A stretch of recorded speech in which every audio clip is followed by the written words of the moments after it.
teman-teman, Assalamualaikum warahmatullahi wabarakatuh. Nama saya Nur Intan Fadila. Saya berasal dari Universitas Samudra Langsa dengan NIM 2402056 dengan prodi Pendidikan Biologi. Nah, saya hari ini akan membahas mengenai sarana dan prasarana pendidikan. Sebelumnya, terima kasih kepada Ibu Rajanapi Ariska, SPD MPD, selaku dosen pengampu mata kuliah pengelolaan pendidikan. Nah, pertama-tama saya akan menjelaskan nih, apa sih yang dimaksud dengan sarana dan prasarana pendidikan itu? Ayo kita bahas. Nah, sarana dan prasarana pendidikan. Menurut Kamus Besar Bahasa Indonesia, dikatakan bahwa sarana adalah segala sesuatu yang dipakai sebagai alat dalam mencapai maksud dan tujuan. Sedangkan prasarana adalah merupakan penunjang terselenggaranya suatu proses, mau itu usaha, pembangunan, dan proyek, dan sebagainya. Nah, sarana pendidikan seperti apa? Sarana pendidikan adalah peralatan dan perlengkapan yang secara langsung dipergunakan dan menunjang proses pendidikan, khususnya proses belajar mengajar seperti apa? Seperti gedung, ruang kelas, meja, kursi, alat-alat, dan media pembelajaran.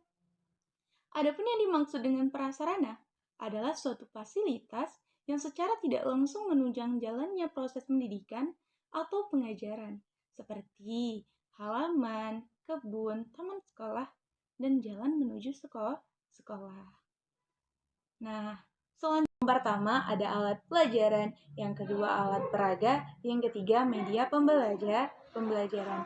Nah, yang pertama itu alat pelajaran. Alat pelajaran adalah sarana pendidikan yang digunakan secara langsung dalam proses pembelajaran. Yang pertama, contohnya apa? Contohnya buku tulis, papan tulis, dan alat-alat tulis lainnya. Nah, alat peraga adalah semua alat bantu proses pendidikan dan pengajaran yang dapat mempermudah dan memberikan pengertian kepada anak didik, baik yang bersifat abstrak maupun konkret. Contohnya apa?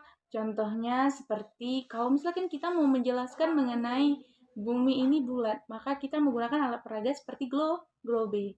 Nah, yang ketiga yaitu media pembelajaran, di mana media pembelajaran adalah sarana pendidikan yang digunakan sebagai perantaraan dalam pembelajaran. Media pembelajaran ini terbagi menjadi 3, yaitu media audio visual, dan media visual, di mana media audio ini contohnya seperti radio, media visual ini seperti gambar, lukisan, dan lain-lain. Media audio visual ini contohnya seperti apa? Film.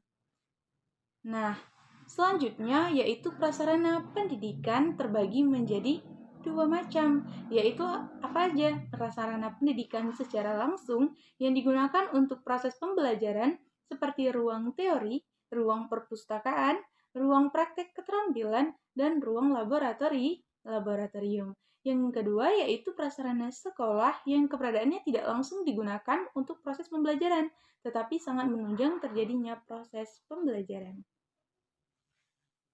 Nah, fungsi sarana dan prasarana pendidikan.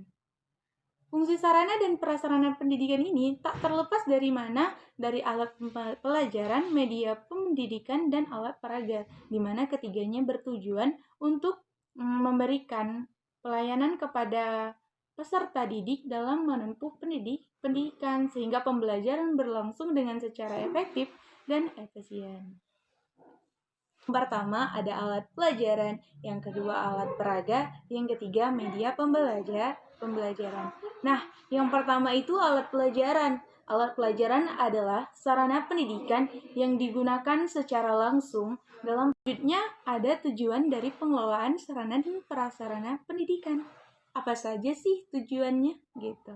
Nah, tujuannya itu untuk memberikan layanan profesionalitas di bidang sarana dan prasarana pendidikan dalam rangka terselenggaranya proses pendidikan secara efektif dan efisien. Peran guru dalam administrasi sarana dan prasarana, di mana meliputi perencanaan, pemanfaatan, dan pengawasan. Nah, perencanaan penggadaan barang menuntut keterlibatan guru karena semua barang yang dipergunakan dalam proses belajar mengajar harus sesuai dengan rancangan kegiatan belajar mengajar itu. Perencanaan pengadaan barang yang menuntut keterlibatan guru diantaranya adalah pengadaan alat pengajaran dan media pembelajaran.